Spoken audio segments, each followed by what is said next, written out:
Nestled at the edge of the dense Blackwood Forest, the abandoned Grayson Manor had stood decaying for decades, shrouded in a veil of whispers and legends. Locals claimed that it was cursed, a malevolent entity inhabited the dollhouse located within, and anyone who dared spend a night inside would never be the same. Intrigued by the tales, and with a hunger for the macabre, Eleanor, an aspiring writer, decided to explore the manor for inspiration. The prospect of discovering the secrets behind the haunted dollhouse made her heart race with a thrill she hadn't felt in years. She armed herself with a flashlight, a notebook, and the courage spurred on by curiosity, and made her way to the manor under a pale, ghostly moon. The manor loomed in the darkness, its silhouette a haunting reminder of its grandeur, now lost to time. The wooden door creaked loudly, echoing through the barren halls as Eleanor stepped inside. Dust particles floated in the beam of her flashlight, and the air was thick with the scent of mold and decay. As she moved deeper into the house, the floorboards groaned underfoot, voicing the house's disapproval of her intrusion.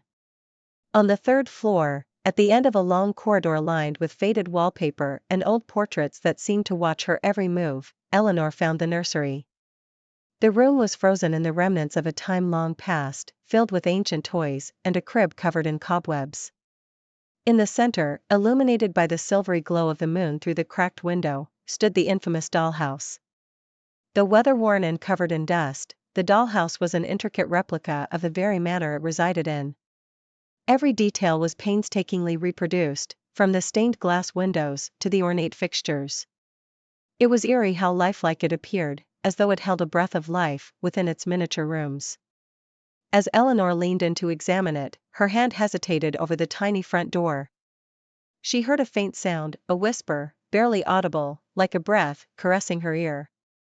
Her pulse quickened, but her fascination overrode her fear. She opened the dollhouse door, her fingers trembling slightly. Immediately, the atmosphere in the room changed.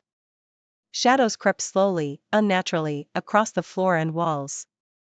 The temperature plummeted, and Eleanor felt the cold seep into her bones, her breath forming misty clouds in the air. The whispering grew louder, each voice layering upon another until it became an indistinct cacophony surrounding her, echoing through her mind.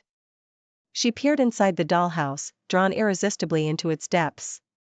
Within each room, she saw tiny figures, perfectly crafted yet grotesque in their realism. They were frozen in twisted poses of terror, their painted eyes wide and pleading. "These were once like you," a voice whispered, clear and distinct among the tumult, resonating inside her head. Eleanor stumbled back, her heart racing, as the dollhouse pulsed with a strange life of its own. She could not pull her gaze away from it. In that small world, the figures began to move, their tiny limbs creaking like aged leather.